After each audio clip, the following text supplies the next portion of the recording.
Judgement judiciary ছেড়ে দিয়ে বিজেপির এমপি হয়েছেন, শ্যাম গাঙ্গুলি না ডাঙ্গুলি আমি ঠিক জানি না তার আসল নামটা। বাংলাকে আর কত টার্গেট করবে?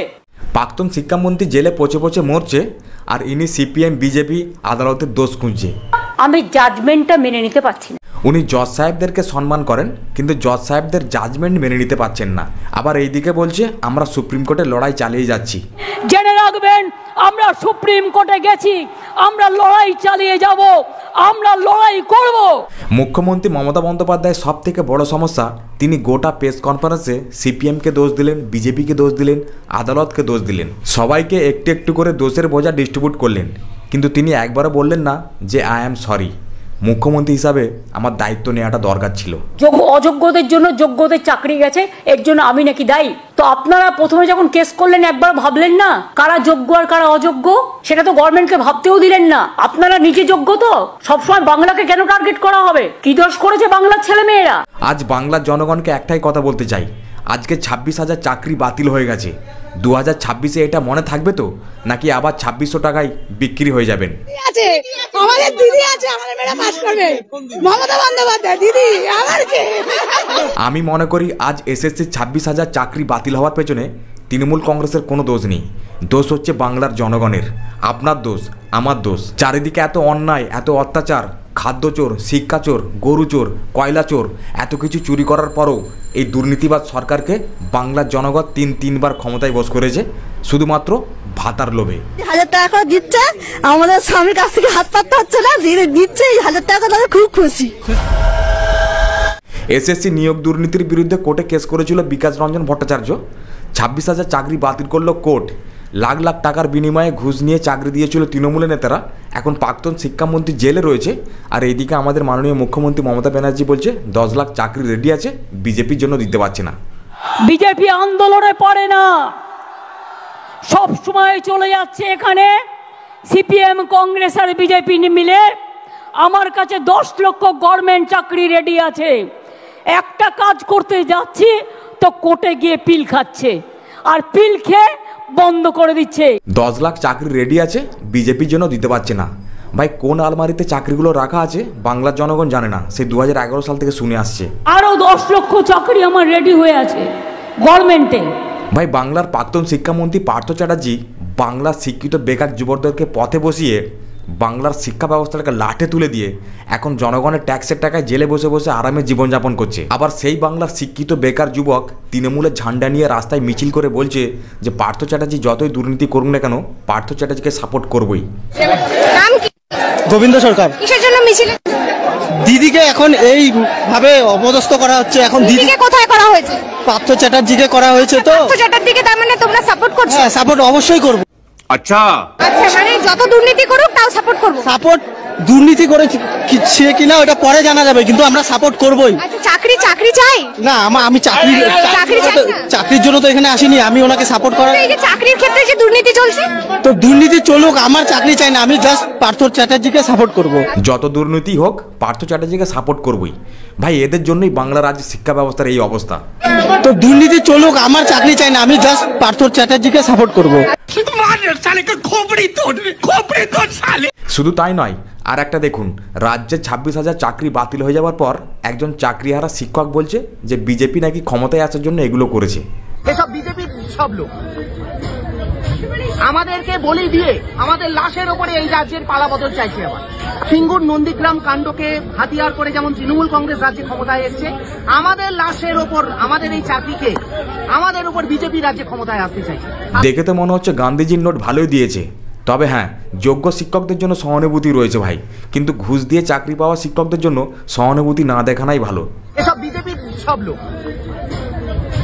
আমাদেরকে বলি দিয়ে আমাদের লাশের ওপরে এই রাজ্যের পালাবদল চাইছে। আবার প্রায় 3টে টার্মে টেনিওরে তৃণমূল কংগ্রেস ক্ষমতায় আছে, তাদেরকে সরিয়ে একটা নতুন রাজনৈতিক দল আবার ক্ষমতা পেতে চাইছে।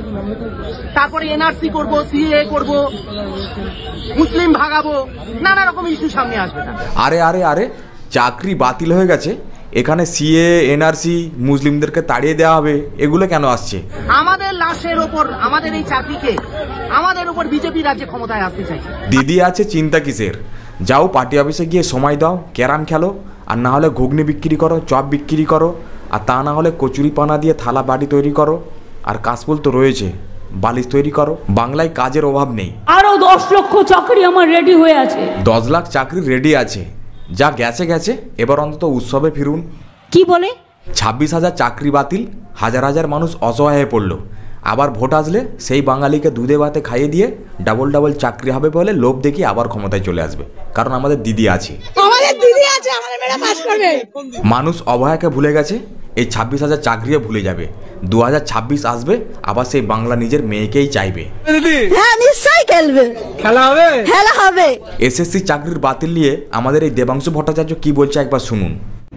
26,000-এর চাকরি বাতিল প্রসঙ্গে সুপ্রিম কোর্টের একটা অবজারভেশনে বলা হয়েছে যে এই গোটা চাকরি বা প্যানেল বাতিলের মূল জায়গায় হলো যে গোটা নিয়োগ প্রক্রিয়ার পবিত্রতা নষ্ট, এবং সেই পবিত্রতা নষ্ট হওয়াটাই হচ্ছে মূল পয়েন্ট, যার উপরে ভিত্তি করে গোটা প্রক্রিয়াটাকেই বাতিল বলে ঘোষণা করা হয়েছে। এটাকে যদি ঠিক ধরি তাহলে আরেকটা পয়েন্টও আমরা কেন মিস করে যাচ্ছি। 2024-এ যে নিট পরীক্ষা হয়েছিল, যেটা কেন্দ্রীয় সরকার অর্গানাইজ করে, সেই নিট পরীক্ষা নিয়েও প্রশ্ন ওঠে, এবং এই নিট পরীক্ষা নিয়ে যখন সুপ্রিম কোর্টে মামলা যায় তখন সুপ্রিম কোর্ট এই অবজারভেশন হুবহু একই রেখেছিল যে 2024 নিট পরীক্ষারও পবিত্রতা নষ্ট হয়েছে। আই রিপিট, এই 26,000-এর প্যানেল বাতিল নিয়ে সুপ্রিম কোর্ট যে পবিত্রতা নষ্টের কথা বলে প্যানেল বাতিল করেছে, 2024-এর কেন্দ্রীয় সরকার আয়োজিত নিট নিয়েও সুপ্রিম কোর্ট একই বক্তব্য রেখেছিল। তাহলে দুটো ক্ষেত্রের অবজারভেশন একই, কিন্তু দুটো ক্ষেত্রের ভার্ডিক্ট দুরকম কেন? একটা ক্ষেত্রে প্যানেল বাতিল হলো, তাহলে আরেকটা ক্ষেত্রে পরীক্ষা প্রসেসটা গোটাটা কেন বাতিল হলো? প্রাক্তন বিচারপতি অভিজিৎ গাঙ্গুলি যখন রায় দিয়েছিলেন যে অযোগ্য প্রায় 8,000 জনকে বরখাস্ত করে বাকি প্যানেল রাখার জন্য, তখন এই তৃণমূল কংগ্রেস কিন্তু সুপ্রিম কোর্টের দ্বারস্থ হয়েছিল, আর এই দেবাংশু ভট্টাচার্য সুপ্রিম কোর্টের উপর ভরসা রেখেছিল, আস্থা রেখেছিল। একবার শুনুন ভিডিওটা। তো অত্যন্ত খুশির খবর, এটা হওয়ারই ছিল, এবং কিছু কিছু শকুন যারা খোঁজ করছিল, সামাজিকভাবে শিক্ষকদের মৃতদেহের খোঁজ করছিল, সেই সমস্ত শকুনরা আরো একবার শিক্ষা পেয়ে গেল। তা আমি এইটুকুনি বলতে চাই, দেখুন ওস্তাদের মার শেষ রাতে, এইটুকুনি আজকের দিনে যেটা হয়েছে, আমাদের বিশ্বাস সুপ্রিম কোর্টের মেরুদণ্ড এখনো বিক্রি হয়নি। সুপ্রিম কোর্টের ওপরই এখন দেশের 130 কোটি মানুষ শেষ আস্থা সুপ্রিম কোর্ট। আমাদের ধারণা আজকে স্টে অর্ডার এবং ফাইনালি গিয়ে যে ফাইনাল জাজমেন্ট বিচারের শেষে হবে, সবটাই শিক্ষকদের পক্ষে থাকবে, সমাজের পক্ষে থাকবে। শিক্ষকদের পক্ষে থাকবে, সমাজের পক্ষে থাকবে, কিন্তু সেই কোর্ট যখন পুরো প্যানেল বাতিল করলো, তখন এই দেবাংশু ভট্টাচার্য সোশ্যাল মিডিয়ায় এসে সেই রাজ্য, ওই রাজ্য, গুজরাট, ত্রিপুরা, নিট, বিভিন্ন রকম উদাহরণ দিতে লাগলো। শুভেন্দু অধিকারী বলেছেন যে তারা ক্ষমতায় এলে এই চাকরি যাদের গেল, তাদের মধ্যে যারা যোগ্য অথচ তারা চাকরি হারালেন, তাদেরকে নিয়ে আদালতে যাবে এবং তাদের পাশে দাঁড়াবে। ত্রিপুরাতে বিজেপি ক্ষমতায় আসার আগে, সিপিএম যখন ক্ষমতায়, তখন 10,323 জনের চাকরি চলে যায় সিপিএম থাকাকালীন, প্যানেল বাতিল হয়। আপনারা যারা জানেন না ইস্যুটা গুগলে সার্চ করতে পারেন, 10,323 শিক্ষক লিখলেই বেরিয়ে যাবে। যখন বিজেপি বিরোধী দলে 2018-তে ক্ষমতায় আসার আগে, তখন বিজেপি বলেছিল তারা ক্ষমতায় এলেই 10,323 যাদের চাকরি চলে গেছে তাদের পাশে দাঁড়াবে, তাদের অল্টারনেটিভ ব্যবস্থা করে দেবে। 18-তে সরকার পরিবর্তন হয়, বাম সরকার যায়, বিজেপি সরকার আসে। আসার পর দীর্ঘদিন চুপচাপ তারা বসে থাকে। এই 10,323 জন তারপরে যখন দাবি জানাতে যায় বিজেপি সরকারের কাছে, তাদের কি জোটে জানেন? লাঠির বাড়ি, তাদের মাথা ফাটানো হয়। তাহলে পশ্চিমবঙ্গে শুভেন্দু অধিকারী যে বক্তব্য রাখছেন, ওই একই বক্তব্য ভারতীয় জনতা পার্টি ত্রিপুরাতে ক্ষমতায় আসার আগেও রেখেছিল। কোর্টের থাপড় খাওয়ার পরও এরা মুখ দেখায় কি করে? বলছে একটু খেটে কা, চেটে নয়। নেতারা টাকা নিয়ে যোগ্যদেরকে বঞ্চিত করে অযোগ্যদের কাছ থেকে ঘুষ নিয়ে চাকরি দিয়েছে, আর সেটা এখন এসে বিশ্লেষণ করতে বসছে। একটা গ্রামে একটা চোর ছিল, সেই গ্রামে সবাই জানতো চোরটা কোথায় আছে, অথচ সেই চোরটাকে ধরার জন্য গ্রামের কেউ সহযোগিতা করলো না, পুরো গ্রামটাকে জ্বালিয়ে দেওয়া হলো। ফর এক্সাম্পল, এই 26,000 প্যানেল। আসলে তৃণমূল সরকার যদি চাইতো যে এই 26,000-এর মধ্যে যোগ্যকে আর অযোগ্য কারা সঠিক নির্ণয় করতে পারত, কিন্তু তা করেনি। কারণ অযোগ্যদের ধরতে গেলে রাজ্যের কোন নেতারা টাকা খেয়েছে তাদের নাম বেরিয়ে আসতো, তাই হয়তো হতে দেয়নি। মুখ্যমন্ত্রী মমতা বন্দ্যোপাধ্যায়ের সব থেকে বড় সমস্যা, তিনি গোটা প্রেস কনফারেন্সে সিপিএমকে দোষ দিলেন, বিজেপিকে দোষ দিলেন, আদালতকে দোষ দিলেন, সবাইকে একটু একটু করে দোষের বোঝা ডিস্ট্রিবিউট করলেন, কিন্তু তিনি একবারও বললেন না যে আই অ্যাম সরি। মুখ্যমন্ত্রী হিসাবে আমার দায়িত্ব নেওয়াটা দরকার ছিল। আজ বাংলার জনগণকে একটাই কথা বলতে চাই, আজকে 26,000 চাকরি বাতিল হয়ে গেছে, 2026-এ এটা মনে থাকবে তো, নাকি আবার 2600 টাকায় বিক্রি হয়ে যাবেন? ভাই ভিডিওটা আজ এই পর্যন্ত, কেমন হলো জানিও, একটা লাইক করো, একটা কমেন্ট করো। দেখা হবে পরের ভিডিওয়, ভালো থাকবেন।